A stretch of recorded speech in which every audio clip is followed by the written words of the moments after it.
Hello and welcome to Down to Earth with Terry Virts, where we talk about what matters down here on planet Earth. If you love the podcast, please give us a rating and subscribe wherever you're listening or watching this. Today we have Bill Bennett on. I'm super excited, a good friend of mine. Bill is a pilot, cinematographer, member of the American Society of Cinematographers since 2004, and has helped film many commercials, films, and TV shows, including The Right Stuff, To Live and Die in LA, and Silverado. Bill, thanks for joining us. Oh, no problem at all. Happy to be here. It's by Zoom, but it's better than not at all. So good to see you. Wish I was out there. You're in LA right now, right? Yes, I am. Yeah, I'm at home in Los Angeles, where I've lived for 50 years, something like that now. After I moved out here after graduating college and went to school in San Antonio, Texas. Okay. Well, I miss it. I was there like every month there for, it seemed like a few years, and then it just came to an end last year. So hopefully sometime soon this will get back on track. But let's talk about how we met. So I was doing this crazy project, and it was like the chance of a lifetime. I got to direct a film. It was amazing. And I needed a bunch of cinematographers. So Yeah, how did you come in the mix? it's kind of serendipitous.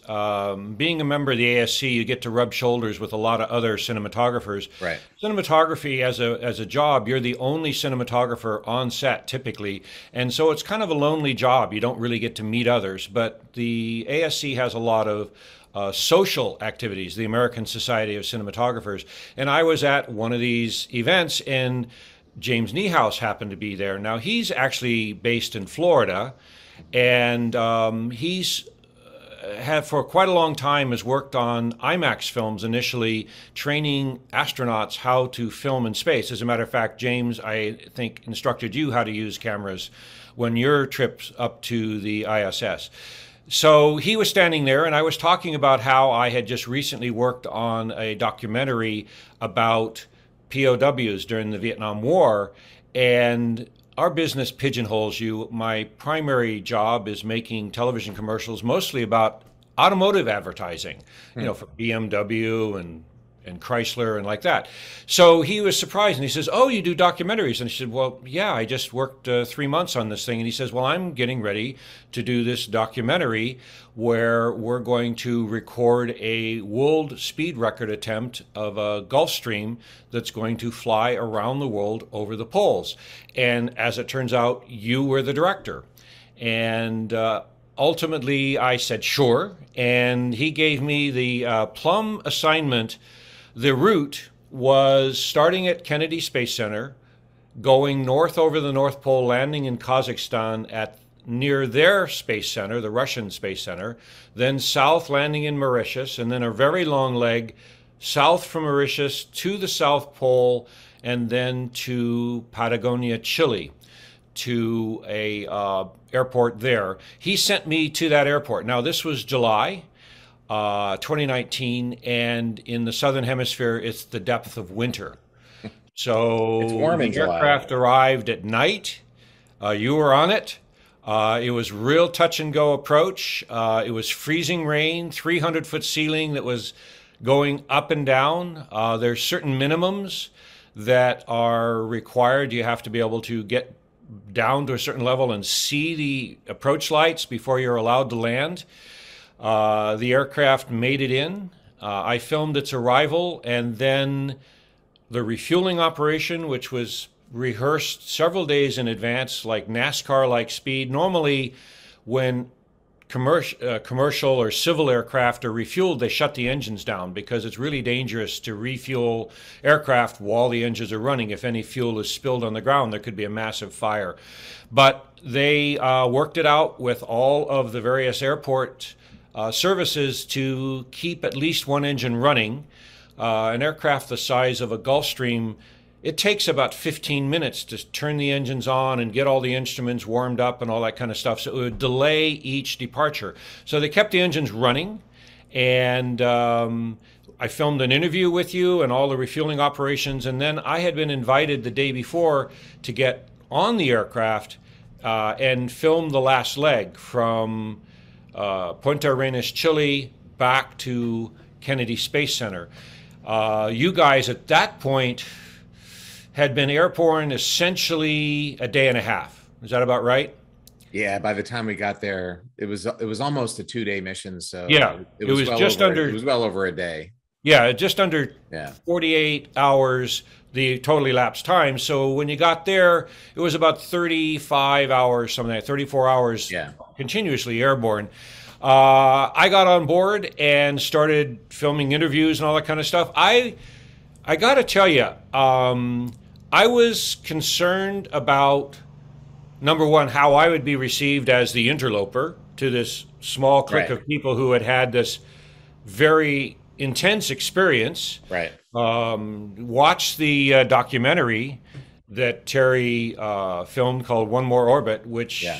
talks about the drama that occurred over the South Pole, where the aircraft was flying with no communication with air traffic control, and the temperatures got so cold that the aircraft had to descend to get to warmer air so it wouldn't freeze the fuel. If you freeze the fuel, it turns to jelly and the engines quit and there's no place to land in over Antarctica. Yeah. And there's no other aircraft around to come get you. So it was pretty risky. Anyway, that had all occurred and I got on board and I was really amazed to find the camaraderie was amazing between the whole team that was on board.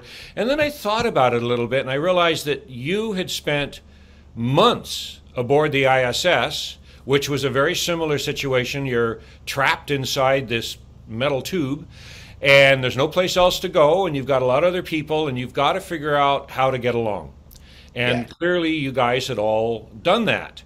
So I filmed for a while. We did some interviews. People were pretty excited about the last refueling. You're now on your way. We were northbound at 0.9 Mach heading towards Kennedy Space Center. The predictions were that the record would get broken, but nobody wanted to jinx it, so nobody wanted to talk about it. And finally, everybody just crashed. Of course, the pilots flying up front stayed awake, but everybody else, there were a total of 5 pilots, I seem to remember. 4. Well, me, I was the 5th, but I wasn't qualified in the G650. Okay, so there were 4 that were rotating. Yeah. But there was crew rest. There was beds in the back for them. Yeah. We just so there was laid on the floor, right? Yeah. So I had run. There were no more beds left. Chairs that folded out into beds. So I ended up sleeping on the floor for a while because I had been up in preparation for the aircraft to arrive more than a day.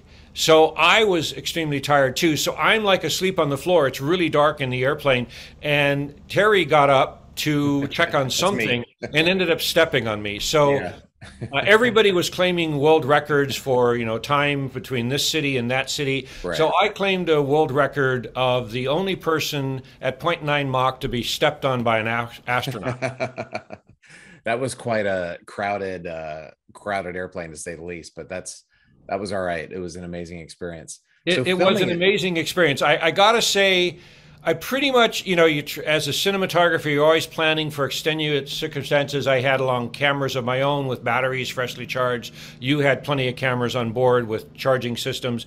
But the one thing I didn't consider is I was in the depths of winter down in Punta Arenas, Chile. It was freezing rain. So I had on long underwear and a thermal underwear undershirt and then several layers of clothes and this gigantic foul weather jacket with a hood and all that. So I get on board and I got to say, Magdalena was the flight attendant. Right. Yeah. There's a required flight attendant for service reasons, for safety reasons, excuse me, but she also handed me a drink. Literally, when I got on board, which it was not surprising. But then I got rid of most of the clothes. But then when I stepped out of the airplane in the middle of July at Kennedy Space Center, about mid-morning, into 90-degree temperatures and 90% humidity, it was like shocking. I went, oh my God, I didn't think about this part. So you're not at the South Pole anymore. Yeah, I'm not at the South Pole. But I got to say, it was an astonishingly amazing experience. There were some truly unique experiences. I mean, I met the chief pilot. I went up front because I couldn't sleep anymore. Right. So I went up front, and I'm a pilot myself. I don't fly commercially. I do have a commercial multi-engine instrument rating. I took those we can talk about my family experience in flying, but I know a lot about flying for smaller light aircraft. I own a Bonanza A36, which I've I'm taken. familiar. Yeah. Yeah, you went flying with me Yep. in it. I'm very honored to say that you were so confident that before we took off, you fell asleep.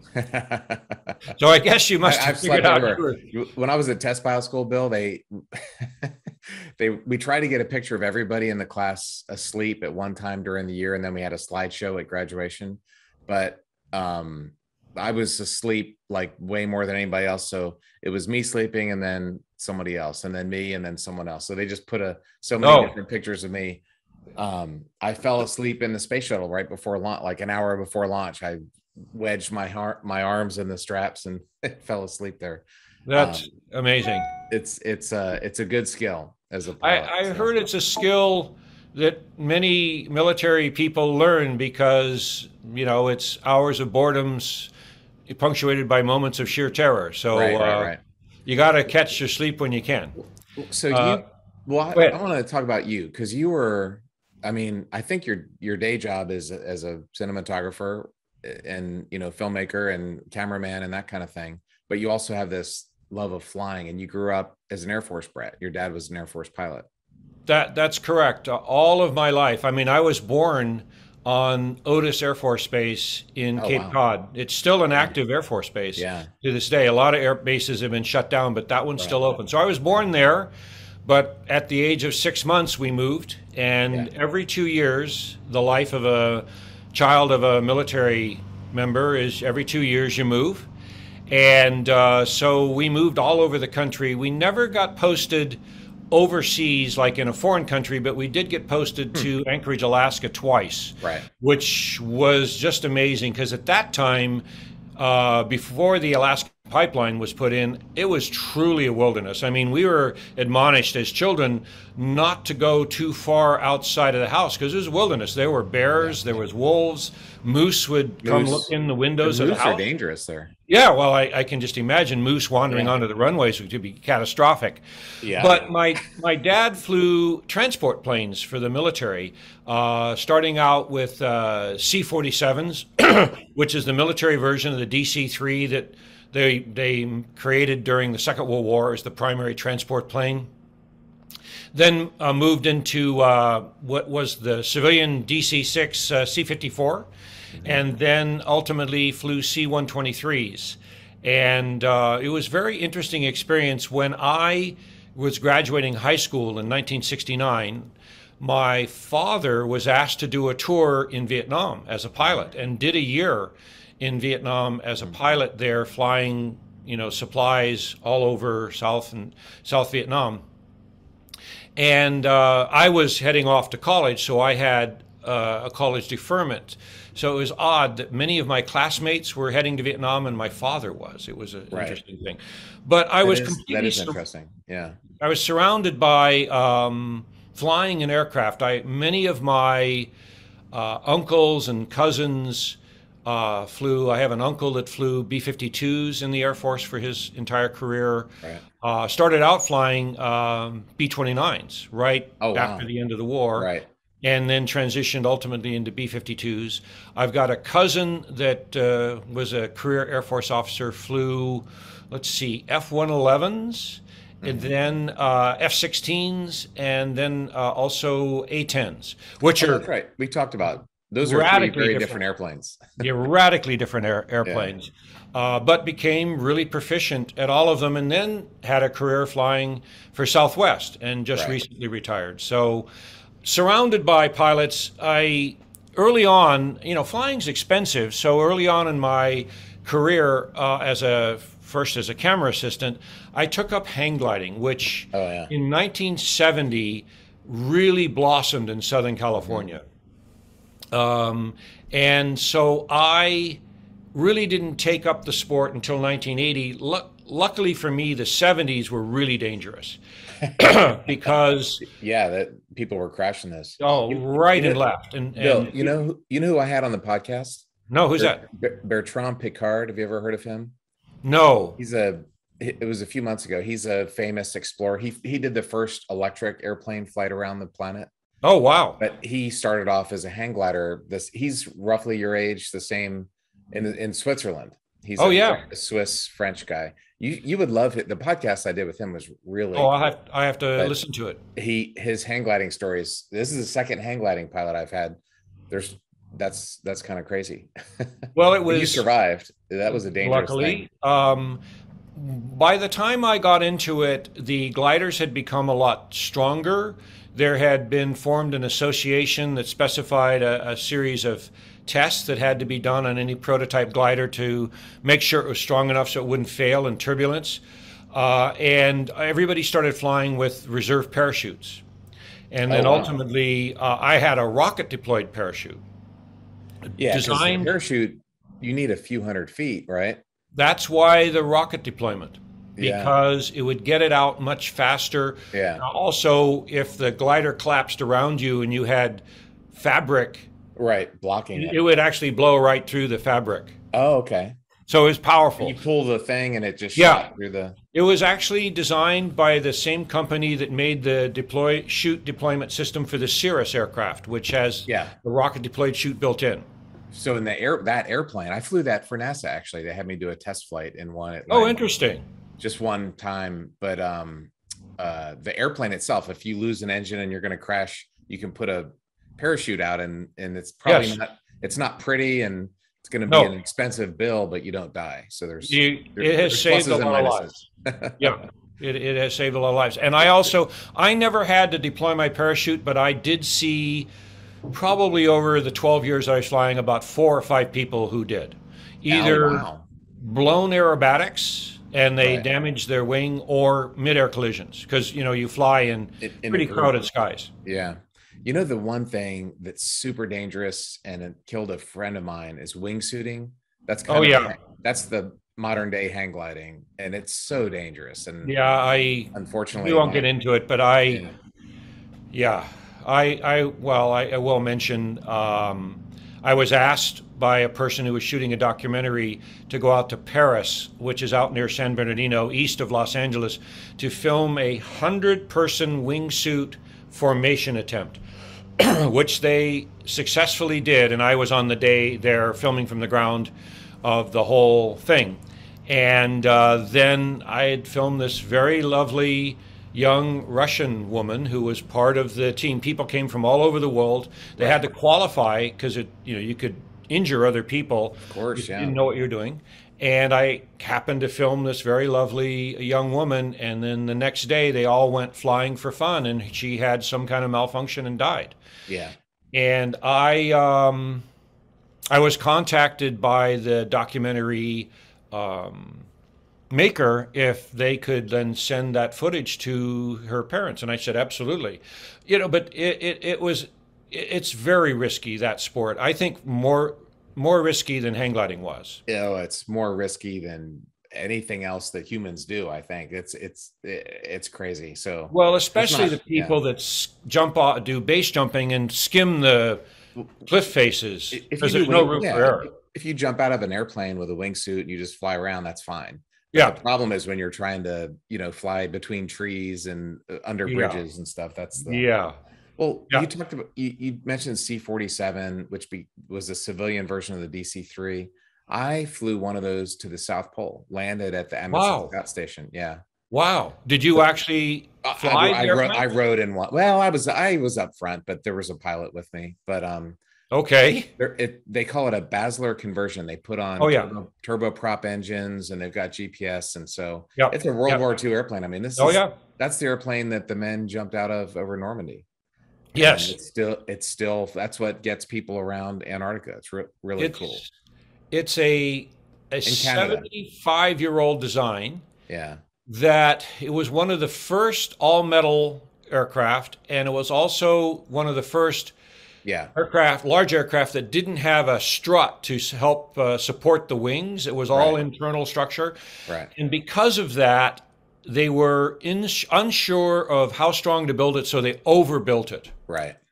And so the wing structure was very rigid and doesn't flex, which is what eventually wears out aircraft, is flex in turbulence. So these aircraft are still flying to this. It's astonishing. It's So amazing.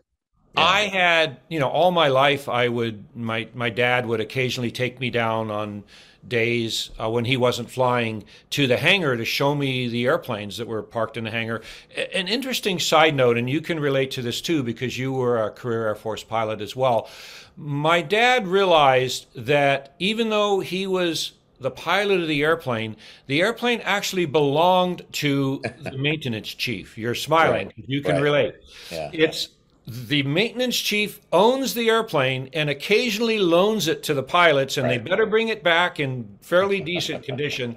But in regards to this respect, my dad would go into the hangar, and there'd be this DC-3 sitting there undergoing some kind of maintenance. He would always go find the maintenance chief and ask him if it would be okay if he could go in and show me the airplane.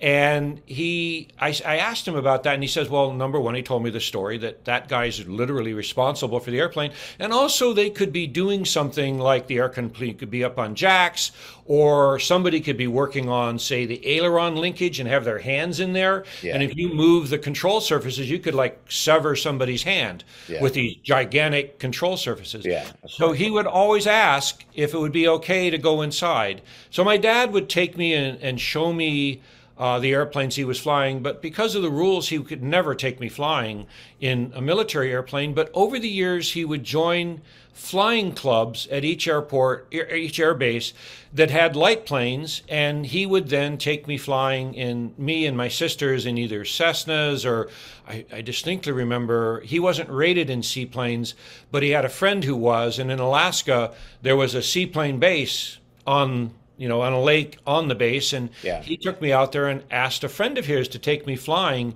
in a float plane, which I distinctly remember to this day. It's just an amazing experience. And because of that, I then ultimately took to hang gliding and did that for 12 years from 1980 to 1992. But then in 1990, I was doing a lot of aerials, filming from helicopters typically, and we had done a AT&T commercial about long line cables, and we were tasked with flying around filming cables, from one telephone pole to another. We were out in the mountains following this cable along, and then my camera assistant was a young woman who was also a hang glider pilot, and I asked the helicopter pilot if he could put in the second set of controls in the other seat. Normally they take it out when you're filming so you don't actually bump it, which could be disastrous when you're near the ground. One bump for 5 seconds could put you into the ground. So we put all the cameras away, and he put the other set of controls in and let her fly the helicopter back to Van Nuys Airport. And once you get airborne in a helicopter, it flies fairly easily. It flies like an airplane. Hovering is the stuff that's really hard to do. So he let her fly back, and man, the bug hit hard for her. She immediately went and started taking fixed wing lessons at Van Nuys Airport, and then convinced me to do it. So the two of us kind of learned to fly together. And then ultimately I bought an airplane. It was a Piper Arrow, single engine retractable gear, 4-place airplane. Ultimately sold that and bought the Bonanza I currently own, 6-place retractable gear. That's a nice airplane. Yeah. So but my crew one year, about 6 months after I had gotten my private pilot's license, I had maybe 150 hours, which is, really nothing, really a novice. My crew had thought it would be a good idea to buy me a hour's time with an instructor in the DC-3. And that was prompted by earlier, about 2 months before that, I had been on an amazing around-the-world job for a company called EDS, Electronic Data Systems, something like that. Ross Perot's company. Yeah, Ross Perot's company, exactly. Yeah. They built an internet before there was the internet. Anyway, we flew around the world filming all the different locations, and when we were in Kenya, we had to fly from Nairobi, where we flew from Europe and landed on the big airliner. We had to then fly from Nairobi down to Amboseli Game Park, where we were going to film.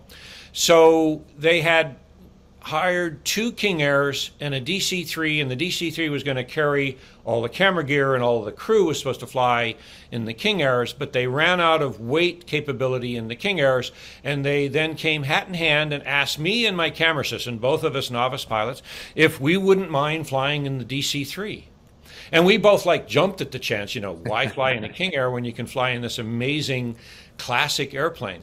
So we took turns sitting in the companionway up to the cockpit. There's no cockpit door, watching the 2 pilots fly.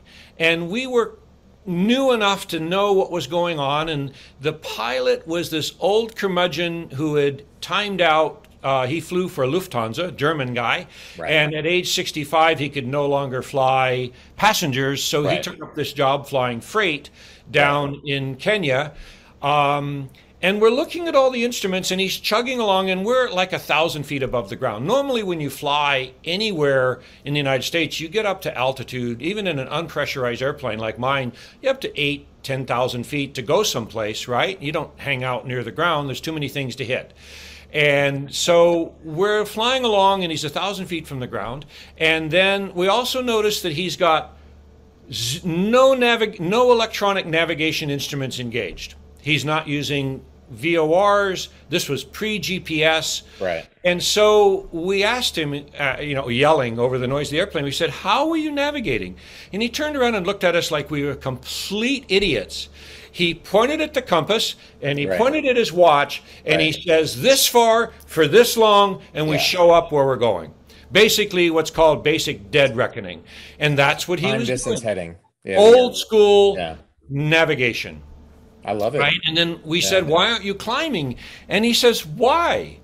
Nairobi's higher. We're descending down to the coastal plains. We're going downhill the entire time. Why should we burn fuel to climb when we're heading downhill anyway? And there's nothing to hit, right? It's just grasslands. So that was an amazing experience. And we talked about it a lot with the rest of my crew. And they bought me an hour's time with an instructor in a DC-3 that at that time was based out at Paris Airport, a big jump skydiving center out east of Los Angeles. Paris Airport in LA, not in Paris. Not Paris, Texas, nor is it Paris, France. Right. It's a town called Paris out near San Bernardino, east of Los Angeles. I've never heard of that. Yeah, okay. Yeah, big, huge skydiving area. Right. So we flew out there in a little Cessna 152 and landed, and then the instructor, who also owned the airplane, beautiful DC-3 jump plane, asked me, he says, so how much multi-engine time do you had? And I said, none. I mean, I'd flown single engine 152s. The guy, leaf blowing's on the front porch. Is it still okay? Mm-hmm. I I'll can keep hear there's a little going. bit of noise. Yeah, no, he's going away now. Okay. So we show up at the airport, and the instructor who owned the airplane asked me, so how much multi-engine time do you have? And I said, none. I'd been flying Cessna 172s and 152s, single engine, little tiny airplanes. And, you know, and here's this multi-engine gigantic airplane. And then he says, so how much tail dragger time you have? Tail dragger is the name for an airplane where they have a tail wheel in the back. And they're actually more challenging to fly for a lot of reasons. And I said, well, none. And so he's not to fly, to taxi. And land. They're challenging on the ground. That's the problem. Yeah, in the air, they fly like any other airplane. Yeah. So you're right there. So he shrugged and said, well, we'll go up and fly around. So we went up and we started doing air work, which is what you do in pilot training, or also when you're transitioning from one type of airplane to another type of airplane, where you go up and you do slow flight, where you slow the airplane down and fly near stall, but don't stall. Then you do a few stalls to see how you recover from a stall. And the stall in an airplane means you fly slow enough to where the wing stops flying, and the airplane literally falls out of the sky, nose down, hopefully, until you gain enough airspeed to where it starts flying again. You're smiling because you've done this thousands of times. Yeah. And sometimes the airplane doesn't recover nicely. You have to help it recover. So you have to learn how to do that, to do the right things and not do the wrong things, because a stall, if mismanaged, can develop into a spin, which can be really dangerous. You can lose a lot of altitude out of control. So we practiced stall recoveries, and then we practiced steep turns where you fly at a 30-degree and then ultimately a 45-degree bank angle, which, if not done properly, develops into a steep descent as well.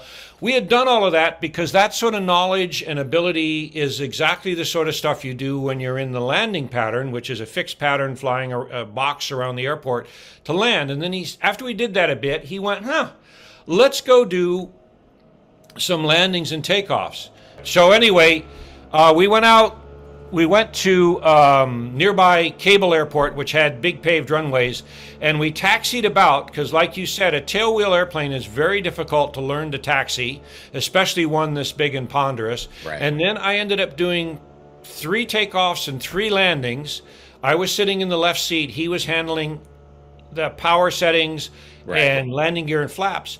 And after the 3rd landing, which all went very well, he said to me something that was really interesting. He said, I had told him ahead of time that my dad had flown those for many years in the Air Force and that had passed away prior to that. And he said, your dad must have been sitting on your shoulder, which was kind of a moving experience because... That's amazing. Yeah. You were flying the same plane your dad flew in the military. Yeah. That's very cool. And having really great time with it. It's really an amazing airplane, as you found out when you flew it to Antarctica. It is an amazing airplane. You know, I flew in test pilot school at Edwards, right down the road from you. I flew a Beech 18. It was like the original Beech jet back in the business jet back in the 1950s. Right, but except for it wasn't a jet. It was a piston propeller-driven airplane. But it was a tail dragger, and like you talked about. I think that was the hardest plane I've ever flown in my life because to taxi it, that's not easy. And you had to use differential throttles. So if you want to pull left, you push the right throttle up a little bit, like you're driving an army tank or APC. Yes. But the pilot didn't want us to do that because he was trying to save his engines because they don't make a lot of piston 1950s engines anymore. So anyway, it was just really hard to move that thing around on the ground. I got the feel of it. You have to think about 10 seconds in advance. You have to stay ahead of the jet is what we called it in the Air Force. Yes. I'm sure the C-47 was probably the same. Oh, it was the same way. On the ground, I had to learn to use differential throttle to turn corners because he did not want me to use the brakes because the airplane was empty in the back. Right. And if you step on the brakes too hard, it would tip over onto the nose, which the propellers would then hit the ground. It would be catastrophically expensive. You get a nickname out of that. Yeah, I don't even want to know. I don't know what that would be, nose dragger or something. Yeah. But, well, so that was an amazing experience, and then since then, my experience as being a pilot doing aerial work, even if I don't tell the pilot who's flying the airplane I'm going to be filming from that I'm a pilot, they quickly discern that I am because.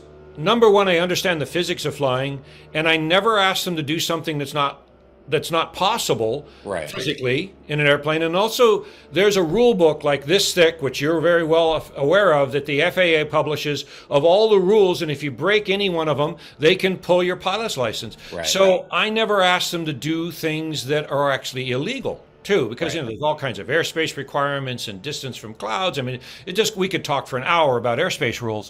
So I never ask them to do things that are illegal. I fully understand the rules. So I get along really well, and then that makes the air-to-air photography happen so much quicker and much more easily because I understand all the rules and with everything that they're dealing with.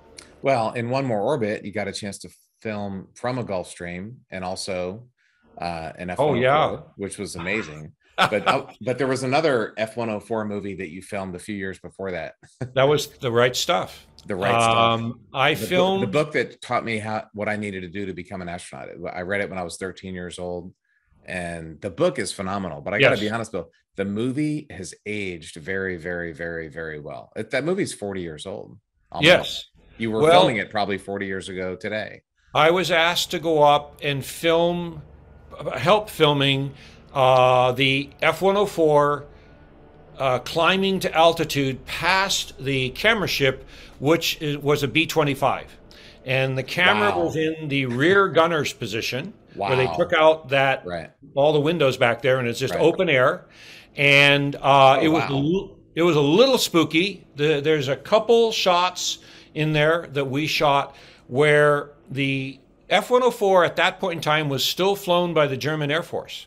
So Right. they brought over a German pilot and a German F-104 and then repainted it to look like the Air Force test F-104 that had a rocket engine on Right. the back of it. The Chuck Yeager flew to high altitude and then ultimately got so high that the control surfaces were no longer working. The aircraft tumbled.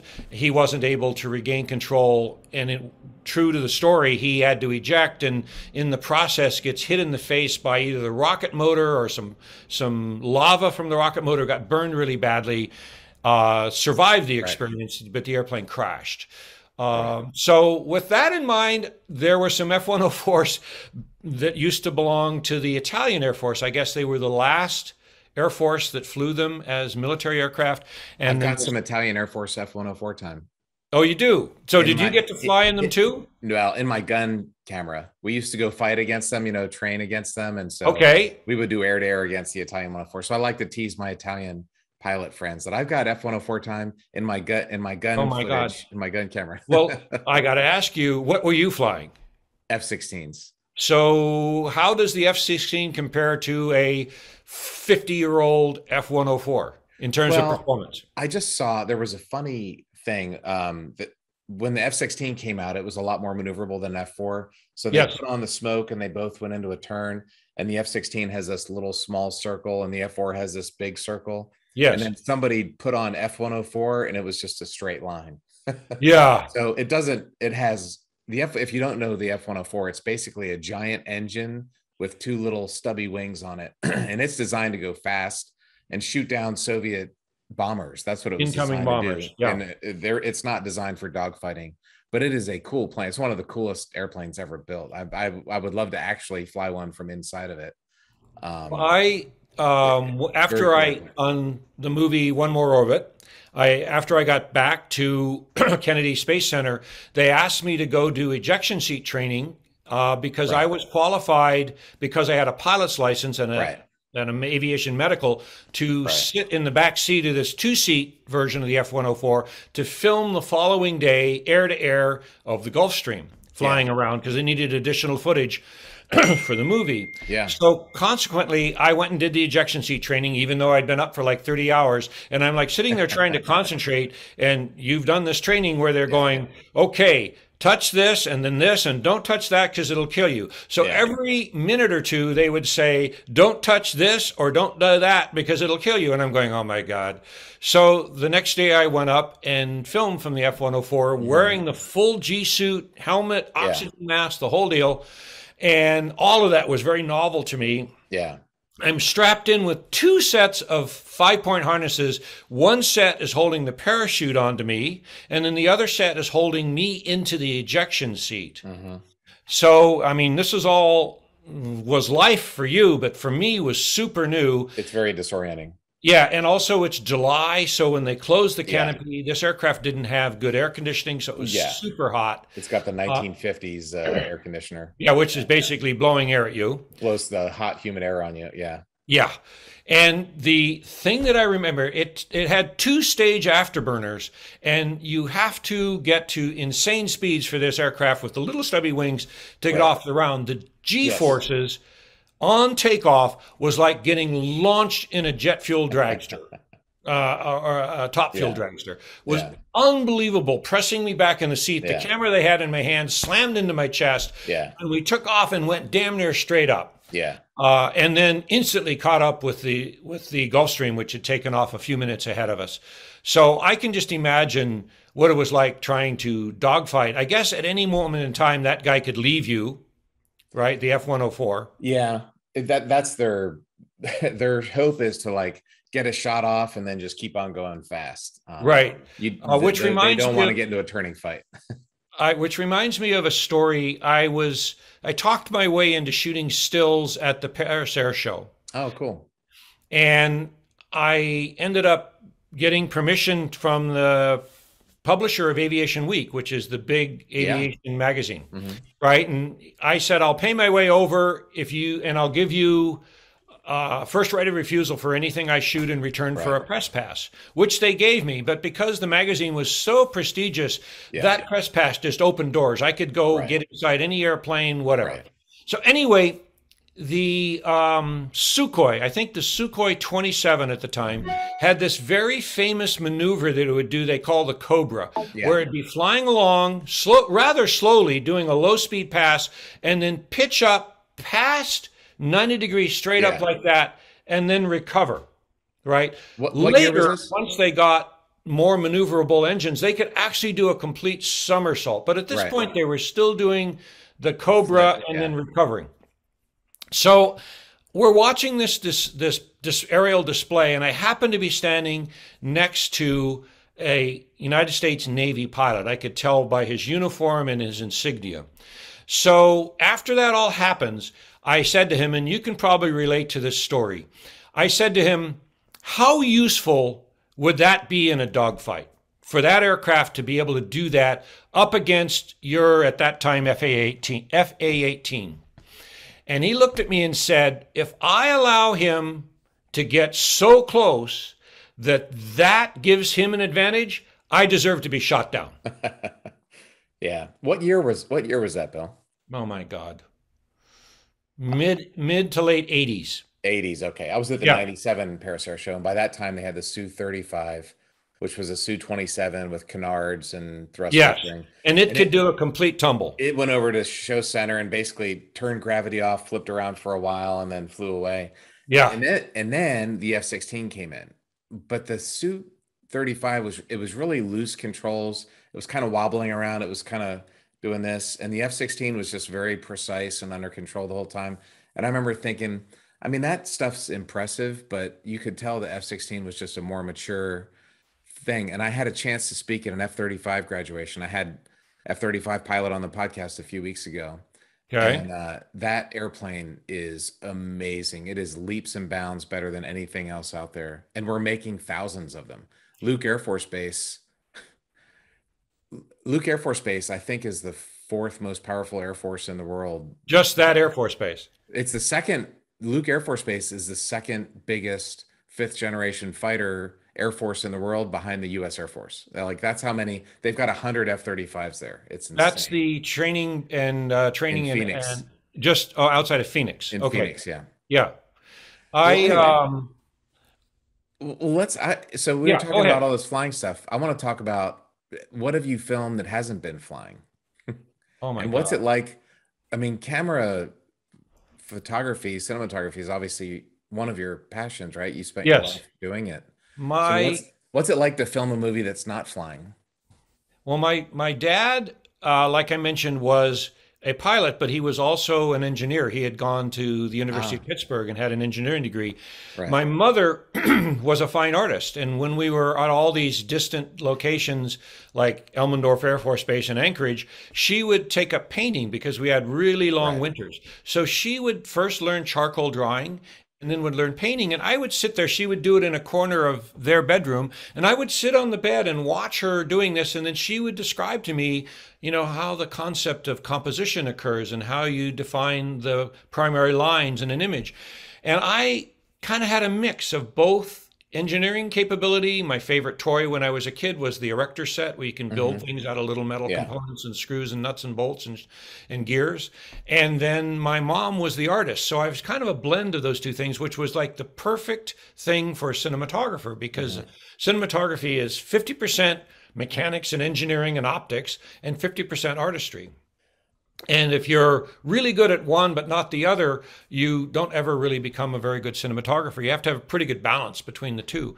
Yeah. And so I came out of college with a degree in live theater, drama degree, but then wow. came to California and started working.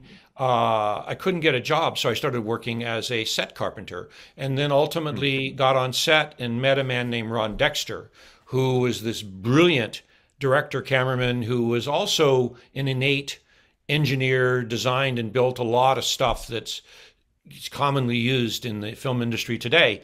And through him, I worked for him for about 8 or 9 years and ultimately became a cinematographer while working for him because Hmm. he would do this was we shot 35 millimeter film. There was no digital Right. anything. And the film gave a better sort of appearance for commercials than videotape at the time. So everybody shot 35 millimeter film, high-end commercials, and he did a lot of the sports-oriented photography. And so I would shoot with him because we would shoot all these angles because the whatever we were doing, like the Budweiser Clydesdales pulling a wagon, they're only going to do that like 3 or 4 times before they have to put them back in the trailer and take them home. So he would allow me to shoot another camera, and I would get a lot of filming experience like that, and ultimately went out on my own. Then met an up and coming director named Brent Thomas, who is famous for that very famous commercial that introduced the Macintosh commercial, Oh yeah. Macintosh computer in 1984. 1984. Yeah. Yeah, very famous commercial. He was the art director on Oh that, and wow. Ridley Scott was the director. Hmm. And that launched him into being a director, but he was a brilliant designer. And his and my careers took off in parallel, me shooting for him. He had these fantastic ideas. And because he used to work at Chiat Day, one of the biggest advertising agencies in the world, he had a lot of connections and got a lot of great commercials. And then Right. we ended up doing a BMW commercial, and I had never shot cars before, but I had watched other people light cars. And at that point, that commercial turned out really well. And then we got another one, and we got another one. And Right. ultimately, I became known as the car shooter. Right. Cars are really difficult to light beautifully because they're so reflective. It's really easy to make a mistake and either see your own camera or see a light reflected in the car, which can be really ugly. So I Oh, became hold on a known second. as You the said car lighting. guy. What'd you say? You said lighting. Lighting. And I think if you're a cinematographer, you know what lighting is, but a lot of people might not think of that. Oh, I was well, in space. cinematographer is all Yeah, about lighting. when I was in space, we were getting ready for a shot, and I was trying to get lights, and the commander at the time was like, "We don't need lights," and I'm like, "Lighting's important. It doesn't matter. Just get it done. The lighting doesn't matter." And Oh my it God. really stuck in my brain because I was just a fighter pilot, but I know Yeah. that lighting is super important, and Yes. that's now when I watch TV, I'm like, "Wow, that was so well lit," or "That's cool lighting," or "Man, they screwed that one up." The lighting is Yes. really important, Um, right? Yeah. Everything you see on television or in the movies has been lit, even though some movies appear to be not lit at all. Right. But that's just the skill of the cinematographer, lighting so subtly that you're not aware of it. You know, some movies The make a big cinematographer deal of it. lighting. Pardon Who me? does the lighting? Who does the lighting? Cinematographer directs the lighting, but then there's a whole crew on Right. set of the gaffer's the head of the electrical Right. department, Right. and then the key grip is the head of the on-set mechanics department, which is Right. doing lighting control with like big black things Right. that take light away, because quite Okay. often you're removing light, not adding light. So it's Right. cinematography is all about lighting. Right. Right. Right. That I just wanted to emphasize that point because that's something that I Oh didn't, yeah, when in for One More Orbit, I had always kind of thought myself a camera guy. I took more pictures in space than anybody. I've always been a camera nerd. right. And I asked James, who had been my director of photography on our IMAX movie, A Beautiful Planet. I asked him Yes. if he would be the DP because he's so experienced. Oh yeah. He just made sure the movie happened, which was amazing. And Yes. we had our DP meeting, and you were in on that. I was in Yes. Germany. We did the. It was a couple weeks before launch, so we There had our was big meeting. 26 cameras, not Yeah, counting the little GoPros and all that kind of stuff. These right, are hand operated cameras, right. 26 of them. And it was a nightmare. We were supposed one brand was going to provide all the cameras, and then they ghosted us a few weeks in Oh boy. advance. So Yeah. we had like 10 different brands anyway, which makes color correction a nightmare. But Yes. we get on the DP meeting, and Yeah. I give my overview. Hey guys, this is what we're looking for. This is the story. And I turn it over to James, and he immediately went into, I don't even know what he was talking about. It was a language that I didn't understand. Yeah. And it was that moment when I realized that even though I love hanging out at the ASC Clubhouse, when I'm with you guys, I feel like I'm with my people. I love cinematographers. I realized I am not a cinematographer. That is Well, It's a I'm sure complicated if business. I were to sit in on a briefing of anything that occurred on the ISS or a shuttle launch, I would have zero understanding of what you Yeah. guys were talking about. It's probably the same thing. They're different It's a trades or practices. profession, right? There's Yeah, a lot that profession. goes into what you do. And when I just encourage folks when they're watching The Crown's an amazing cinematography example, Yes. or I'm watching Ted Lasso now. That's all about character, but the filming is really important. So there's a lot of things to appreciate that you may not appreciate until you know what Yes. goes into it. Yes. Well, you can find on YouTube a lot of behind the scenes, they abbreviate Hmm. it BTS, where Yeah. they show kind of from a perspective behind the cameras, the lighting setup, and some camera movement. And if you're interested, find those and look at them. They can be fascinating because they'll show the scene as it appears in the movie, and then they'll show kind of a wide view of how the camera moved and where the lights were and give away some of the tricks that are used. As a cinematographer, my favorite thing that I find most rewarding is many times you're creating the illusion of something that happened that's believable when you see it on screen that wasn't actually real at all. Hmm. And a real common example of that is when you're doing the wide shot of a scene, you typically want the most beautiful light, you're outdoors, that nature can give you, which happens at either sunrise or sunset, Hmm. right? So you'll shoot the Exactly. wide shots at sunrise. And then, for instance, I was doing that BMW commercial I mentioned to you. It was all about testing a prototype BMW at a racetrack. Hmm. And we shot the wide shot of the car being unloaded from the trailer at dawn, where you see the truck and the trailer and the people. But then later on, we had to do some what are called insert shots, some close ups of people who are like the guy timing the laps and seeing that they have, yes, indeed, improved the performance of the engine in the car. We had to do that, but now it's 10 o'clock in the morning. The sun is directly It's overhead. And if harsh, I were right? just to simply shoot that in the light that was there, and then the editor cuts those two things together, the audience would not believe that those occurred at the same time. So I had to then control the lighting, take off the overhead sun, and shoot into a background which was the shadow side of a truck, so I wouldn't see the hard sun on the distant hills, and then bring in some sunlight, light, warm light Right. horizontally from the same direction it was in the wide shot.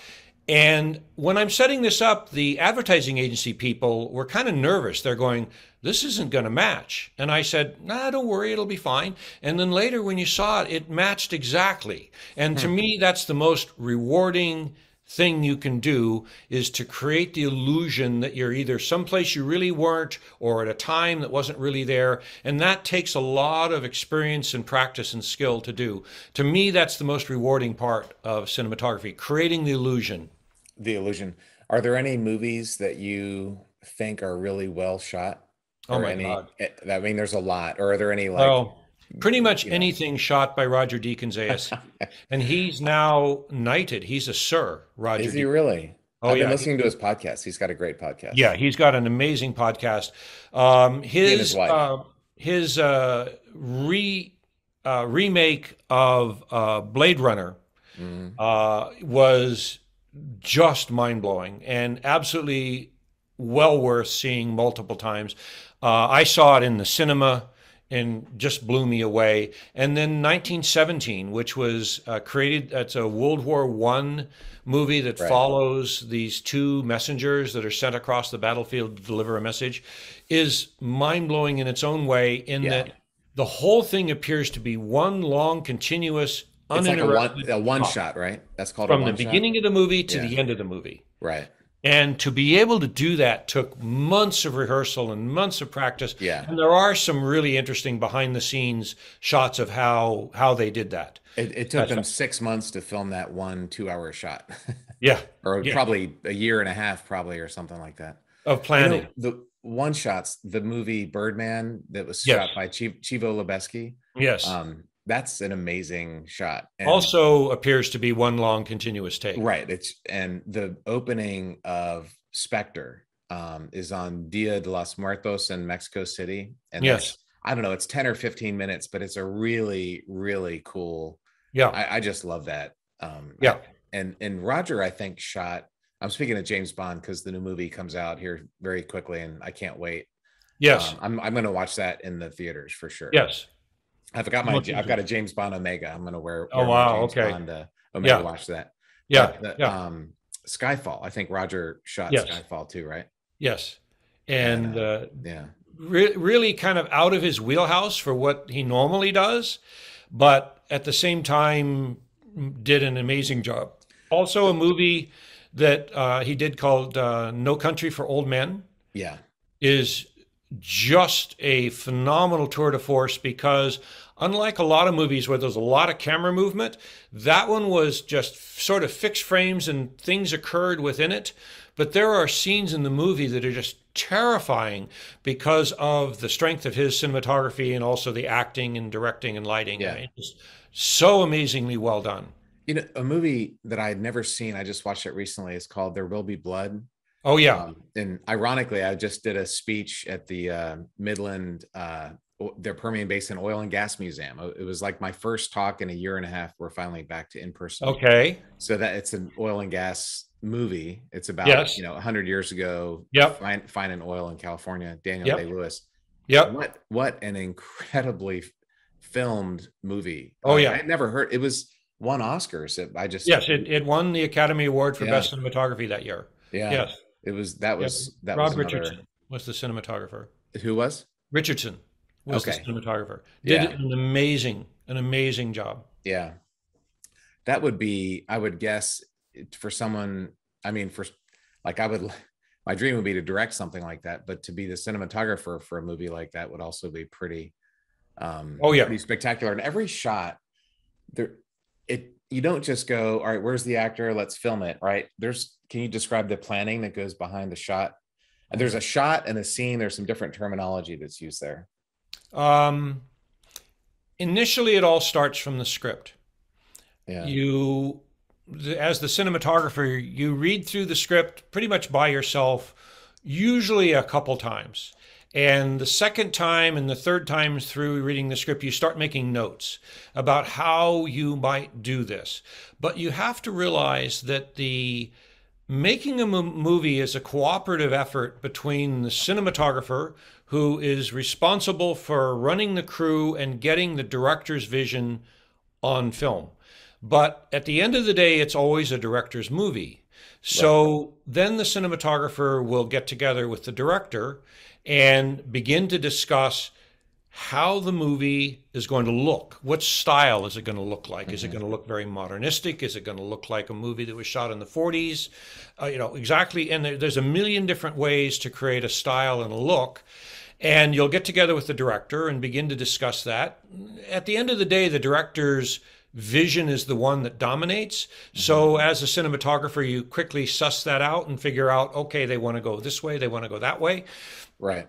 Then after you've learned what he or she wants to do, then you start looking for locations where this movie is going to be shot, whether you're going to build sets, because there's another role of a person called the production designer, who then hires teams to build sets and then prop the sets with furniture, and then you Right. have the costumers who are doing all the clothing. It's all very involved, but What's all art director? What's the art difference between director. art director and production designer? What's the Yeah, difference here? those can be interchangeable There's terms. the person that physically makes the look of the Yes, and it's okay. critically important Yeah. because what you put in front of the camera is as important as the lighting and the style of photography, etc., and also the costumers who design what the various actors wear. So all of that is being coordinated by countless meetings, 6 months worth of preparation Right. prior to ever showing up on set and turning the camera into record mode. So all of that development is going on months and months and months in advance. And meanwhile, as cinematographer, not only are you looking at the locations and then planning how you might shoot each scene, you're also starting to coordinate with, say, a second unit director and a second unit cinematographer who are going to do maybe a lot of the establishing shots. Say your movie appears to be shot in northern Scotland, but in reality it's going to be shot on stage in London. But Right. you need some scenes that are establish the characters riding That horses they're in in Scotland. Scotland. Right. You'll Right. send another team out to do that under the direction of the director and the lead cinematographer of what's called the first unit. They're called second unit team. And then there might also be a visual effects team that's going out and shooting Right. all the plates and stuff that are going to be put up either via green screen compositing, where there's a green wall behind the actors and it's going to be replaced with scenes that are shot by the visual effects team, or maybe now there's this new modern thing that's used in a movie series called Mandalorian, where there's this gigantic LED wall that shows the background scenery, Right. and you're shooting the foreground people in front of that wall.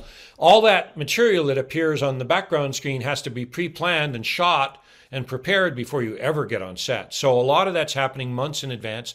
And then ultimately, by the time you show up on set, hopefully everybody is so planned it works like a well-oiled machine, Right. because by that time you've got 70, 80 people, Yeah. and it's very expensive. You're burning cash. Yeah. Yeah, you're burning cash literally. How And much? so by that time, you have all your ducks in a row to where you know how the cameras are going to perform, you know how the Right. lenses are going to perform. You've already talked about the wardrobe has already been built. The actors have all been rehearsed with the director. Maybe you've gone and watched some of those rehearsals. So by the time you get on set, there's been months of pre-planning before the director ever yells action for the first scene. I'm ready to go film a movie now, Bill. Yeah. You're getting me excited. Well, What movies are you for going a to go watch? director, it could be years of preparation before they Yeah, ever get on set. I'm sure. But that sounds like a lot of fun. What It movies is. are you looking forward to seeing? Well, there's a new Bond film coming out, like you said. Yeah. I also want to see the latest iteration of Top Gun. Yeah, I've seen some those are the trailers. It two. just seems mind-blowing. Yeah. But that's another movie that's been continuously delayed and delayed because of Yeah. COVID. I Yeah. don't know if it has a release date yet. The Bond film, I hear they did pick a release date. I'm I sure. just saw today, October 8th, it said for Bond. By the time this podcast comes out, the film may already be in the theaters. But I Okay, heard for Top Gun, the last I heard was like January, maybe of early next year. 2022. I don't know. I haven't been following it that closely, but yeah, Yeah, those are the two movies that those I'm are looking for forward to me. seeing. Those are the Yeah, yeah. two that I really want to see. I gotta say, I'm a fan of the old ways. I would rather see a real human being acting rather than CG. Yes. Which is why The Right Stuff was so great, because that was not CG, that was actual human beings. Apollo 13 was Tom Hanks and Kevin Bacon floating in the vomit comet. It wasn't CG. And You need all to the modern describe space how movies they are did CG. that, because Yeah. they created weightlessness by doing it for real. But you got to explain how that happened. Yeah, well, NASA used to have a plane. Unfortunately, they don't anymore. It was called the Vomit Comet. It's just an airliner, and it would go real fast, pull up 45 degrees nose high. The pilots would push forward, and you'd float. In fact, I've got a book out called How to Astronaut. There's a chapter called, I think it's called The Vomit Comet, My First Taste of Weightlessness. And so it was talks about flying in there. But they built an actual Apollo capsule and lunar lander cockpit. And so they filmed the actors floating. And I don't know how many weeks they spent filming Yeah. it, but you only get about 20 seconds. So there are no scenes in Apollo 13 longer than, while they're in space, longer than 20 seconds. While they're floating. Yeah, right. Yes. Because, that's Yeah. I because know the soon after that, they're cinematographer. smashed to the ground. Yeah, I know the And cinematographer who shot all that stuff in the Vomit Comet, David Knoll, ASC. okay.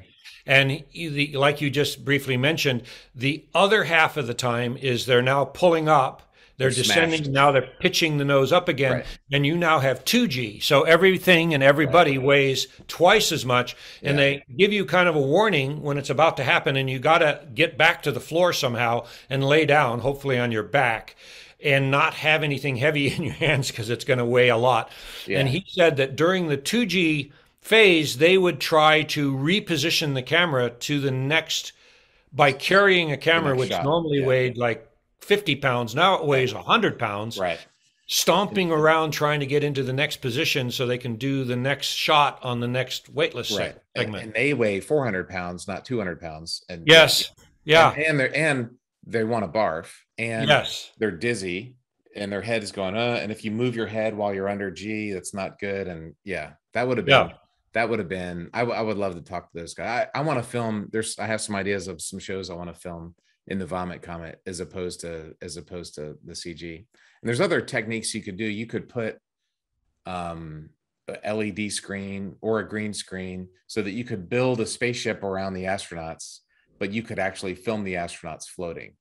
And Well, that's quite kind of, often a that would be my technique that vision. was used all the way back to the very legendary 2001 A Space Odyssey Hmm. is they would shoot straight up and then hang the actor from a rope. Hmm. And the rope was hidden by their body. And that way they can act like they're floating about Right. when in reality they're hanging, but you Right. can't tell that. And a lot of their weightless scenes, like when he's taking the brain apart of the out of control computer. How? Pull, Yeah. yeah, taking Hal apart and pulling the little modules out. He's actually had to have been really hard to do, hanging upside down like that and all the blood rushing to your head. But Yeah. that's how they simulated weightlessness then.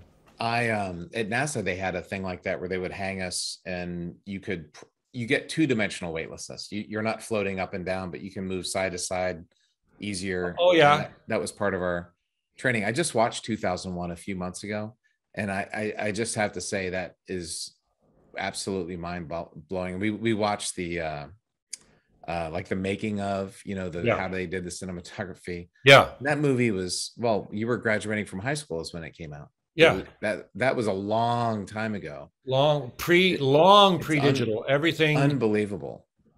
most things were Unbelievable. done for real, Yeah. one way or another. Right. With some paintings and stuff that they used to make backgrounds. Right. It was really incredibly difficult and amazing the stuff they pulled off. I mean the set that Yeah. revolved that the That guy was with huge. That was a doggy was giant, huge. it was a This big giant set. Ferris wheel sort of set Yeah. revolving. For the because the space station was to make artificial gravity, it was revolving. But Yeah. the only my critique of that, especially for modern audiences, is that it was really long. Like it was over Oh yeah. 3 hours. There's actually an intermission in it where you're Yes. watching it, it goes intermission. And Yeah. so, you know, Yes. but I think for the 1969 audience, they must have been completely blown away, having never seen anything Yeah. remotely Yeah. that awesome. Yeah. And it, Yeah. it took Stanley Kubrick, I think, a couple years. I mean, that was years of filming and probably out of money, probably several times while they were trying to put that movie together, I Yeah. would guess. Yeah. Well, I mean, you actually spent months in weightless conditions. Yeah. There's one question I've often wondered that I wanted to ask you. I've seen demonstrations where one astronaut would move another astronaut into a space where they're not touching any of the compartment walls. They can't get themselves, if they're completely motionless, they Yeah. cannot get themselves back to the wall to Yeah. maneuver themselves somewhere else. So, did you have to be really careful if you were by yourself that you never got yourself trapped in that sort of situation? I guess you can always yell to get somebody to come help you. Yeah. So that was actually a real issue on Skylab because it was so huge. Oh, yeah. The ISS diameter is a little bit smaller. And when there's racks in there, it's actually not that big of an issue. But when Because we you would installed, eventually slowly drift over you to one of would. them? Plus, there's airflow, so you would Oh, eventually pushing you. move. And Yeah. there's this thing called gravity gradient where as long as you're not on the center of gravity of the space station, Uh-huh. if you're 10 feet offset, you're actually in a little bit different orbit. So the orbital mechanics will actually move you. Ah. And so there's airflow, orbital mechanics, plus you're really not that far. So But you just wait. when we put up node 3, before we didn't have racks and everywhere, so there's like the big outer diameter of the module, and then Right. you put these refrigerators with different equipment, and like it shrinks the inner area where you float. Before there was that, you could really get stuck, and that would have been super embarrassing. So Did that um, happen to anybody? it never happened intentionally. I think we would like put each other there and then let go and just watch them flailing around. They couldn't they couldn't touch Okay. anything, but then we go grab them and pull them back. Yeah. But you actually had to actively make sure you didn't get yourself stuck in the middle. But it would be hard because in order to get to the middle, you have to move, right? Yeah. Oh, And then yeah. in order to stop, you would have to grab on to stop yourself. But if Oh. you can't grab on, you can't do it. Oh, so you're just going to keep moving till you get to the other wall. You would keep moving until you got to the other wall. Now that might be embarrassing because you didn't mean to do that. And several times on my first flight before I was good, it was like, and then I would just have to sit there and wait 30 seconds before I got to the other wall. The other wall. And Yeah. Now on spacewalks, Yeah. it could be downright dangerous, right? Well, On spacewalk. So funny story, for training in the pool, I was learning different ways to get out of the shuttle airlock, um, upside down or on your stomach, or there's different techniques on getting out. And I was Yeah. like, let me try this. And I was in a rush and I got on my back and I pushed, I let go and I went, oh shit. And then just floated out because I'm like, I just let go. I'm just floating here. So I floated out into the payload bay door. Everybody looked at me, laughed at me. All right, you don't want to do that again. But you have a Because you tether. weren't tethered at that point, right? Well, I was tethered, so Oh, you you would were. just you would float to the end of the shuttle and either bang your head on the other side of the payload bay, or the tether would eventually bring you back. But that was a pretty embarrassing moment to float off. And in space, you have tethers too. And then if the tethers break, you have this jetpack that you could fly back. So But everybody has one of those now. before you go outside on an ISS spacewalk, on the American side, you have to have one. The Russians don't have those. And the Russians don't have the tethers we do either. They have two short tethers. So they kind of crawl. They put the right tether down, then they move, and they put the left tether down. And then they pick the right one up, and then they put that down. Then they move, and so they're going inchworm with their tethers. And it Yeah. works for them, but Yeah. we just have one long tether to the airlock. And so for them, if Oh, they came loose, they'll only float a few feet and they'll get right back. That's good. For us, if we came loose, it might take a long time. But for them, they're constantly making and breaking their tether points, which there's a chance that you would make a mistake there. So it's so two different, how long was your tether? 30, well, 40 feet? 85 feet. Oh, And then wow. now we do what's called a tether pack where you put two of them together. So, almost 170 feet. So you're not clipped in close to where you're working. And then once you get to where you're working, you either have a waist tether or there's one on your chest pack. We call it a grabber daddy that you can do. Or there's a big metal hose and you put the hose on you rotate it and it becomes stiff. And so that kind of stabilizes you. So there's a couple different ways to. So you do clip on so you can stay localized to where you're doing your work. The first thing I did, some guys had reported getting dizzy when they go outside in space. So the very first thing I did, I'm out in outer space for 30 seconds. I took the waist tether, which is this 5 foot long tether. I put it down and I let go. And I was literally not holding on after 1 minute in space. And I just watched the Earth and I went, all right, I'm good. And I just wanted to make sure that my brain was okay with that. It's kind Had of to like have flying been. under the hood or when you block off the canopy and you just, okay, I can trust my instruments. And Yeah. it was that So kind you of thing. basically referenced what was right in front of you, and then you felt okay. Yeah, and I just wanted to make sure because, like I said, a few of my colleagues had reported getting really serious vertigo watching the Earth go by, Yeah. and I didn't think that was going to be a problem for me, but I wanted to make sure. So that was the first thing I did out in space. Okay. So Now, do Americans and Russians ever do spacewalks together, or they always do it in pairs with two Americans or two Russians? yeah, we used to. Well, there was a time where there were only two people on the ISS after the Columbia accident. So for years, Americans trained in the Gidra Laboratoria, the Hydro Lab in Russia, and they would train here in the NBL in Houston. But that hasn't happened for a long time. My colleague Samantha Christopheretti, who flew with me, she just told me she's doing Hydro Lab training in Russia, which is great. I don't know if she's going to do an actual spacewalk, but she's at least doing the training. Hmm. But that just doesn't happen, for a lot of reasons. It's been rough between America and Russia, and they just do their spacewalks and we do ours.